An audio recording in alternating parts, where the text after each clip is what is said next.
1920 ते 1930 विचार करा, भारताच्या इतिहासातलं हे दशक किती महत्वाचं ठरलं. कारण याच काळात एका व्यक्तीने एका नव्या आणि अनोख्या विचाराच्या जोरावर जगातील सर्वात मोठ्या साम्राज्याला थेट आवाहन दिलं. हो, आज आपण गांधी युगाच्या याच सुरुवातीबद्दल बोलणार आहोत. पण विचार करण्यासारखी गोष्ट आहे नाही का, की एक माणूस ज्याच्या हातात शस्त्र नाही, फक्त सत्य आणि अहिंसेचं बळ आहे, तो माणूस एका बलाढ्य साम्राज्याला आव्हान कसा देऊ शकतो? चला, ह्याच प्रवासाची गोष्ट आज आपण पाहूया.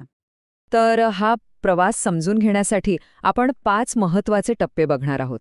सगळ्यात आधी गांधीयुगाची सुरुवात झाली कशी, मग सत्याग्रह म्हणजे नेमकं काय होतं, त्यानंतर याचे पहिले यशस्वी लढे कुठले होते, पुढे ही चळवळ देशभर कशी पसरली आणि शेवटी संपूर्ण स्वातंत्र्याची मागणी कशी सुरू झाली, या सगळ्या गोष्टी आपण पाहणार आहोत.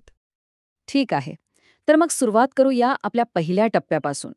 तो काळ जेव्हा भारतीय राजकारणात एका नव्या पर्वाला सुरुवात झाली, गांधीयुगाला. तर बघा, झालं असं की 1920 मध्ये लोकमान्य टिळकांचे निधन झालं आणि राष्ट्रीय चळवळीत एक प्रकारची मोठी पोकळी निर्माण झाली. नेतृत्व कोण करणार? अशावेळी 1915 मध्ये दक्षिण आफ्रिकेतून भारतात परतलेले महात्मा गांधी पुढे आले आणि त्यांनी स्वातंत्र्य लढ्याला एक अगदी नवी दिशा दिली. त्यांची हत्यारं कोणती होती? तर सत्य, अहिंसा आणि सत्याग्रह. त्यांच्या या वेगळ्या नेतृत्वामुळे स्वातंत्र्य चळवळ खऱ्या अर्थाने लोकांपर्यंत पोहोचली, अधिक व्यापक झाली. पण थांबा, गांधीजींची ही चळवळ बाकीच्यांपेक्षा इतकी वेगळी का होती? काय होतं यात खास? हे समजून घ्यायचं असेल तर आपल्याला या चळवळीच्या मुळाशी जावं लागेल. म्हणजे सत्याग्रहाचं तत्वज्ञान काय आहे हे आधी समजून घ्यावं लागेल. सत्याग्रह हा शब्दच बघा कसा आहे. सत्य प्लस आग्रह म्हणजे सत्यासाठी, न्यायासाठी आग्रह धरणे. पण हा साधासुधा विरोध नव्हता, हा एक प्रयत्न होता. अन्याय करणाऱ्या व्यक्तीला संयमाने, प्रेमाने आणि हो, अहिंसेने सत्य आणि न्यायाची जाणीव करून देण्याचा. म्हणजे इथे उद्देश समोरच्याला हरवणं नव्हतंच, तर त्याचं मन जिंकणं, त्याचं मतपरिवर्तन करणं हे होतं. किती वेगळा विचार आहे हा. आणि हे तत्वज्ञान तुम्ही म्हणाल तर 4 मुख्य खांबांवर उभं होतं. पहिलं म्हणजे सत्याचा आग्रह. काहीही झालं तरी खरं बोलायचं, सत्याचीच बाजू घ्यायची. दुसरं अहिंसा, म्हणजे मनात, विचारात आणि कृतीत कुठेही हिंसाचाराला जागा नाही.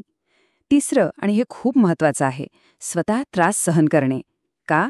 तर समोरच्याच्या, म्हणजे अन्याय करणाऱ्याच्या सत्सद्विवेक बुद्धीला जागं करण्यासाठी. आणि चौथं म्हणजे कुठल्याही परिस्थितीत खोटेपणा किंवा हिंसाचाराचा वापर करायचा नाही. सोप्या भाषेत सांगायचं तर ही शस्त्रांची लढाई नव्हती, ही होती नैतिकतेची लढाई.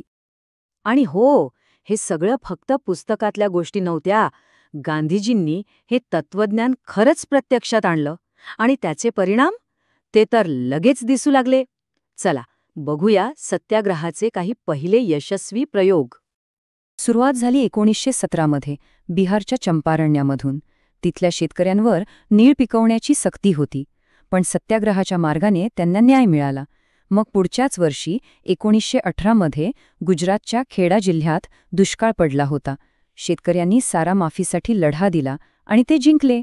आणि त्याच वर्षी अहमदाबादमध्ये गिरणी कामगारांनी संप आणि उपोषणाच्या जोरावर वेतनवाढ मिळवली. म्हणजे एकामागोमाग एक या तिन्ही घटनांनी हे सिद्ध केलं की सत्याग्रहाचा मार्ग किती प्रभावी होता. आता स्थानिक पातळीवर तर यश मिळतच होतं, त्यामुळे ही चळवळ आता एका मोठ्या देशव्यापी लढ्याचं रूप घेणार होती. पण जसजसा विरोध वाढणार होता तसतशी ब्रिटिश साम्राज्याची दडपणशाही सुद्धा वाढणार होती. आणि ह्या देशव्यापी संघर्षाची ठिणगी पडली ती 1919च्या रौलेट कायद्यामुळे. आता हा कायदा काय होता? तर या कायद्यानुसार सरकारला कोणालाही, कोणत्याही भारतीयाला वॉरंटशिवाय अटक करण्याचा आणि कोणताही खटला न चालवता तुरुंगात टाकण्याचा अधिकार मिळाला होता. विचार करा, म्हणूनच भारतीयांनी याला काळा कायदा असं नाव दिलं. आता ह्याच काळ्या कायद्याला विरोध करण्यासाठी गांधीजींनी 1920 मध्ये असहकार चळवळीची हाक दिली. आणि ह्यामागची कल्पना खरं तर खूप सोपी होती. ती म्हणजे जर आपण भारतीयांनीच सहकार्य केलं नाही तर इंग्रजांचं राज्य चालेलच कसं? मग काय, लोकांनी सरकारी नोकऱ्या सोडल्या, मुलं शाळा कॉलेजवर जायची थांबली, कोर्टात जाणं बंद झालं, परदेशी वस्तूंवर विशेषतः कापडावर बहिष्कार टाकला. इतकंच नाही तर ब्रिटिशांनी दिलेल्या पदव्या आणि सन्मानही परत केले. उद्देश एकच होता, ब्रिटिशांची संपूर्ण प्रशासन व्यवस्था ठप्प करायची.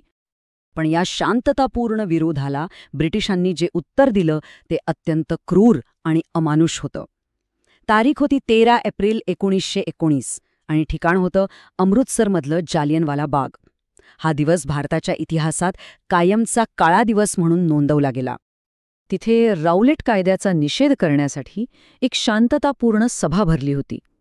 सगळे लोक निशस्त्र होते, पण जनरल डायरच्या एका आदेशावरून त्यांच्यावर अंधाधुंद गोळीबार करण्यात आला. आकडेवारीनुसार यात सुमारे 400 लोक मारले गेले. स्त्रिया, पुरुष, लहान मुलं या भयंकर हत्याकांडामुळे अक्षरशः संपूर्ण देश हादरून गेला. ब्रिटिशांची दडपशाही तर वाढतच होती, पण लोकांचा निर्धार त्याहून अधिक पक्का होत होता. सायमन कमिशनच्या विरोधात आंदोलन सुरू होतं. तेव्हा पोलिसांच्या लाठीमारात लाला लजपतराय गंभीर जखमी झाले आणि त्या अवस्थेत ते म्हणाले होते, माझ्या शरीरावर पडलेला प्रत्येक प्रहार ब्रिटिश साम्राज्याच्या शवपेटीवरील एक एक खिळा ठरेल. विचार करा, किती जबरदस्त आत्मविश्वास आणि निर्धार असेल या वाक्यामागे. हे वाक्य त्यावेळच्या संघर्षाचं प्रतीकच बनलं. पण मग 1922 एक अशी घटना घडली ज्याने सगळं चित्र पालटलं. उत्तर प्रदेशातल्या चौरी चौरा इथे आंदोलकांनी रागाच्या भरात एका पोलीस चौकीलाच आग लावली आणि त्यात 22 पोलीस मारले गेले. ही बातमी ऐकून गांधीजींना प्रचंड धक्का बसला. त्यांना खूप दुःख झालं आणि त्यांनी तात्काळ संपूर्ण असहकार चळवळ थांबवण्याचा निर्णय घेतला. या एका निर्णयावरून आपल्याला कळतं की त्यांच्यासाठी अहिंसेचं तत्त्व किती महत्वाचं होतं. चळवळ तर थांबली होती, पण लोकांच्या मनात स्वातंत्र्याची जी भावना जागृत झाली होती ती थांबली नव्हती. उलट या मधल्या काळात चळवळीचं अंतिम ध्येय काय असावं यावर एक मोठा विचारमंथन सुरू झालं. बघा, आत्तापर्यंत काँग्रेसची मागणी काय होती? तर वसाहतीचे स्वराज्य. म्हणजे काय? तर ब्रिटिश साम्राज्याच्या आतच राहून भारताचा कारभार चालवण्याचे अधिकार मिळवणे. पण आता विशेषतः जवाहरलाल नेहरू, सुभाषचंद्र बोस यांसारख्या तरुण नेत्यांना हे ध्येय कमी वाटू लागलं होतं. त्यांना आता अर्धकच्चं स्वातंत्र्य नको होतं. त्यांची मागणी होती पूर्ण स्वराज्याची, म्हणजेच ब्रिटिश साम्राज्यापासून पूर्णपणे वेगळं स्वतंत्र राष्ट्र. आणि मग तो ऐतिहासिक दिवस उजाडला. डिसेंबर 1929, लाहोर काँग्रेसचं अधिवेशन. पंडित जवाहरलाल नेहरू अध्यक्ष होते. आणि याच अधिवेशनात भारतीय राष्ट्रीय काँग्रेसने एकमताने ठराव पास केला की पूर्ण स्वराज्य हेच आपलं अंतिम ध्येय आहे. बस, आता कोणत्याही प्रकारच्या तडजोडीला जागाच उरली नव्हती. आणि ही फक्त घोषणा नव्हती. यानंतर लगेचच काही ठोस पावलं उचलण्यात आली. 31 डिसेंबर 1929च्या मध्यरात्री पंडित नेहरूंनी रावी नदीच्या काठावर आपला तिरंगा ध्वज फडकवला. 26 जानेवारी हा दिवस यापुढे स्वातंत्र्यदिन म्हणून साजरा करायचा असं ठरलं. आणि मग 26 जानेवारी 1930 रोजी संपूर्ण भारतातल्या लाखो लोकांनी अहिंसक मार्गाने स्वातंत्र्य मिळवण्याची शपथ घेतली. या सगळ्यामुळे देशभरात एक नवीनच उत्साह, एक नवीन चैतन्य निर्माण झालं. तर आता ध्येय अगदी स्पष्ट होतं, पूर्ण स्वराज्य. आणि गांधीजींच्या नेतृत्वाखाली संपूर्ण देश एका नव्या आणि कदाचित अधिक मोठ्या लढ्यासाठी तयार झाला होता. पण एक प्रश्न मात्र मागे उरतोच की पूर्ण स्वातंत्र्याच्या या नव्या मार्गावर देशाला आणखी कोणते त्याग करावे लागणार होते? कोणतं बलिदान द्यावं लागणार होतं?